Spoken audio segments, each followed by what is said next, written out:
Okay, so I want to start by wishing everybody a very happy Leap Day.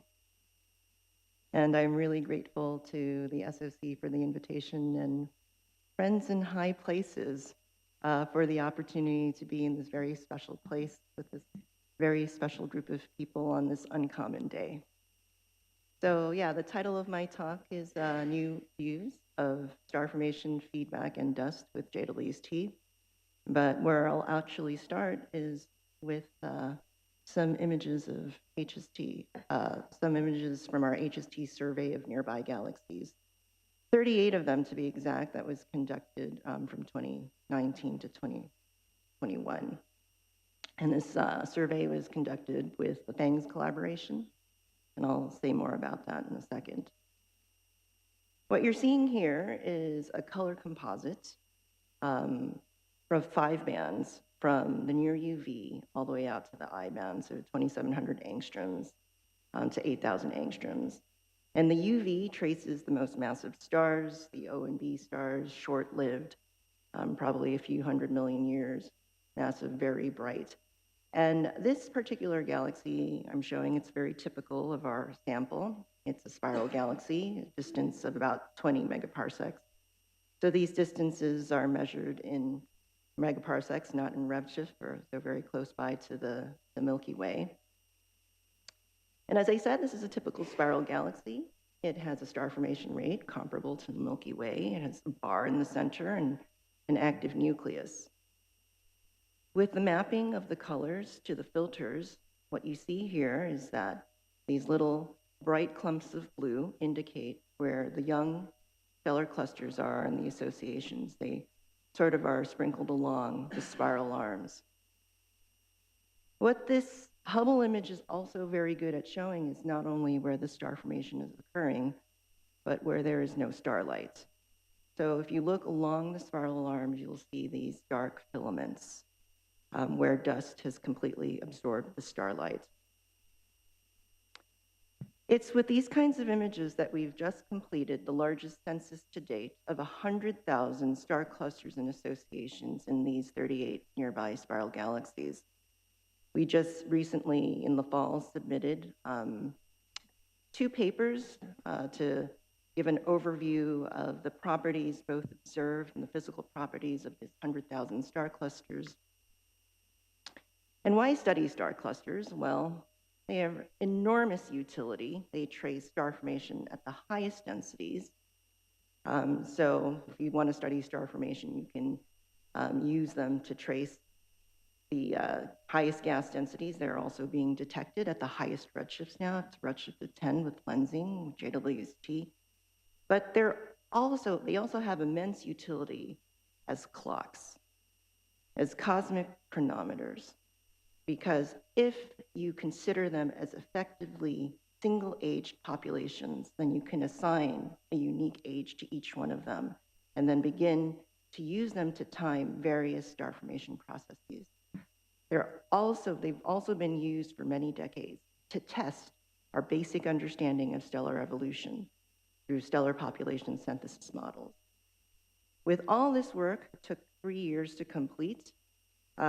We are still missing the earliest phases of star formation because they're embedded in dust and invisible to the wavelengths that we observe with Hubble, and that's where Jada Lee's T comes in. Now, what I was showing you with NGC 7496, I said it was a very typical galaxy in our sample, but what makes it special was that it was the very first galaxy we observed with Jada Lee's T. And it's only a year and a half ago. It's incredible to think of what's happened in this year and a half of frenetic activity. It was also part of one of the first data releases for the science observations. We've heard from a number of speakers here that they will never forget the date, July 14th, when people were waiting hours and hours for the data to be released, and we were one of those lucky teams. So that day, we actually were working with Judy Schmidt. She is an amazing image processor and data visualization artist, not necessarily intending to have a public outreach product, but to help us understand the data we would receive on the infrared imaging from JWC in the context of this Hubble imaging that I'm showing you now. And what we saw just completely blew us away. So I showed you all those dark dust lanes that we saw with the Hubble imaging where there was absolutely no starlight. They all light up with the glow of dust being heated by stars. And those reveal the sites of the earliest stages of star formation. You see this filamentary structure down to the smallest scales resolved. You also see these little clumps along the filaments. So not just filamentary structures, but little clumps. And those are the sites of the embedded star clusters in dust. Another striking feature of this imaging is that you also see shells and bubbles, holes where the dust emission is. And, oh, I can actually use my cursor. That indicates the impact of star formation feedback. We see explosive activity happening. And a week later, we received imaging of NGC 628. See this card on the middle table here. And the data just took a life of its own. As a Treasury program, all of our data are immediately public. And it was just amazing to me and our team how people in the community, the public, other astronomers who are not usually interested in studying nearby galaxies were pulling the data out of the archive and making their own color images. Jorge Moreno, who is from the FIRE collaboration, he's a theorist, he does simulations. He posted this to various social media platforms. He said, "It's nice to see that the new space telescope is finally catching up with our simulations." And the data is on the right here, and the simulations are on the left. So that's how it started a year and a half ago, and now this is how it's going. A couple weeks ago, at the end of January, we had a press release of all 19 galaxies from our survey. You see it on the right here. And it also took a life of its own. The press officer couldn't believe it when we got a call a couple hours before showtime from one of the channels, ABC News in the US. We were looking to finish off their show with a segment on nearby galaxies.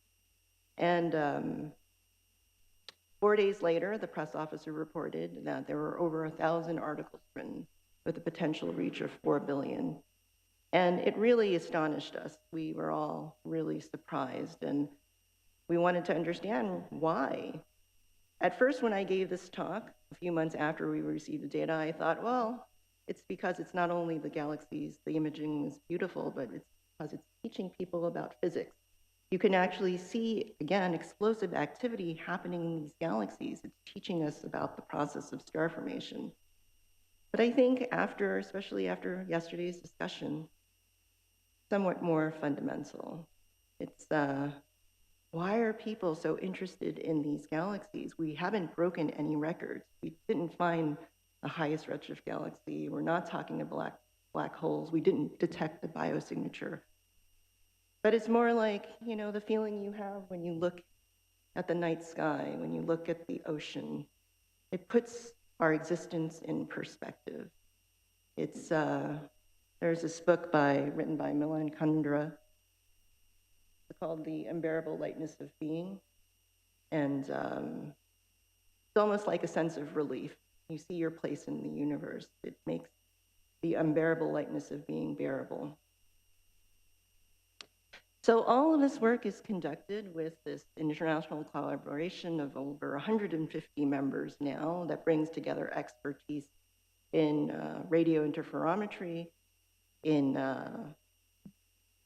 optical spectrographic space high-resolution imaging to understand the full range of processes that happens over the star formation cycle. So for all of these galaxies, we not only have the HST and JWST imaging that I just showed you, but we also have imaging of the gas, the molecular clouds out of which stars form, and also of the ionized gas. And our goal is to resolve galaxies into their individual star-forming units to, again, understand the cycle of cloud formation, star formation, and feedback. And we have a large sample of galaxies in the nearby universe because we want to understand the cycle and its dependence or its possible dependence on galactic environments. With ALMA, we've mapped 74 galaxies in CO, with HST, 38 galaxies, the images I just showed you before. And with MUSE, we have spectroscopic optical mapping for 19 galaxies. With JWST, we're observing in 8 filters from 2 to 21 microns. And this allows us to have the lowest observation views possible of the stars in the clusters of the photospheric emission. We also have 3 bands that capture the PA emission, which allows us to constrain the size and the charge of the PAHs. And then we also have 2 bands that probe the dust continuum. At 1,000 angstroms, at 10 microns, we also have the possibility of detecting silicate absorption. This is a comparison to what we saw with Spitzer before for the 2 galaxies at 10 megaparsecs and 20 megaparsec bands about the distance range of the galaxies in the sample. And just to speed ahead, I mean, it's stunning because, I mean, we've detected all this emission before, but with the improvement of resolution with JWST, we just see structure down to the smallest scales resolved. So if you look at these panels here, again, structure deep into the interarm regions at the smallest scales shows these multi-scale impact of feedback. You see bubbles everywhere. And at 3 microns, we think that that is actually the best filter on board JWST for detecting embedded star clusters because it's the highest resolution band that is still dominated by dust emission. I think we all, no matter what field of astronomy we're in, those of us who were lucky to receive JWST data in the first year went a little bit crazy in the 6 months afterwards. I've heard from many people during the coffee breaks that very little sleep. We got very, very little sleep during that time, and the same goes for our team. There was just so much to learn. We were drinking from a fire hose.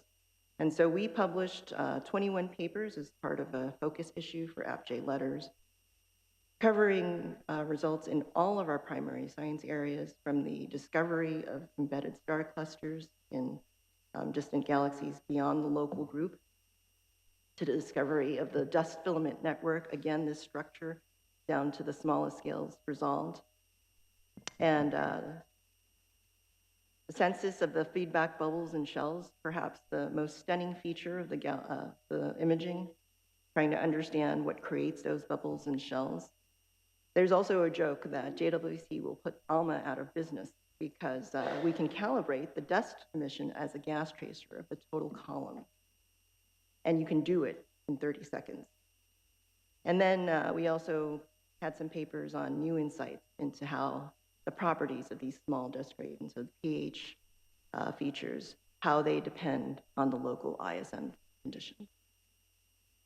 So just to wrap up, I'm going to highlight the work of Jimena Rodriguez, who is leading our census of embedded star clusters in the 19 galaxies that we've observed in the first year. And the first question is, well, what is the process for identifying embedded star clusters with JWST imaging?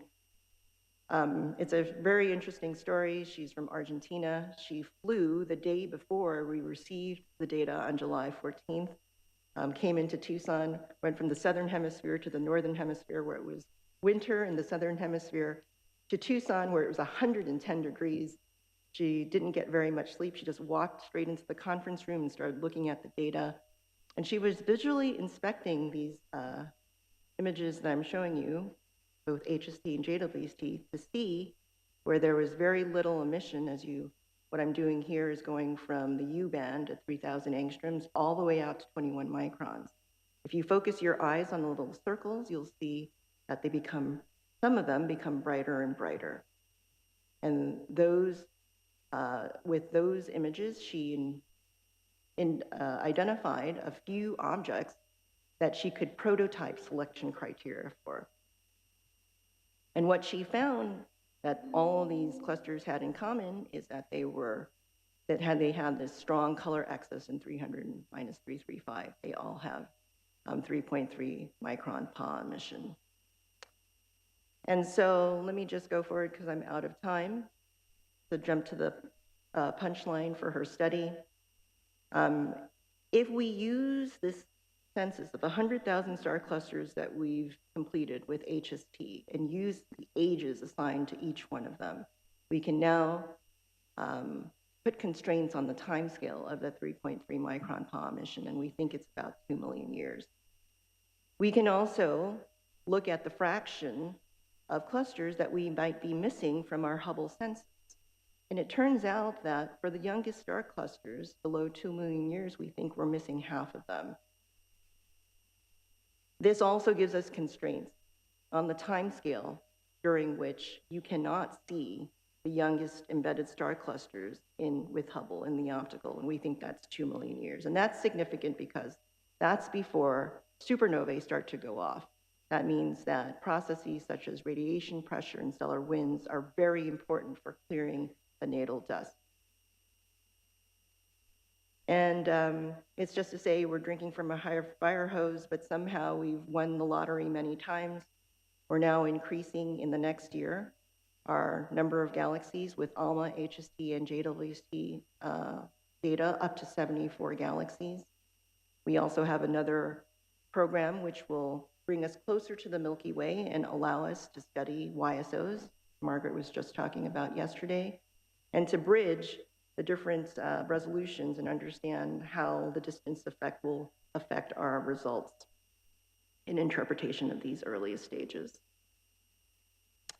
And I'll just wrap up by saying that Hubble is 30 years old. If we are going to continue our study of star formation in the local universe, particularly the massive star formation, we need Hubble World Observatory. And it would be great to talk with some of you I haven't talked with yet about that next NASA flagship. Thank you.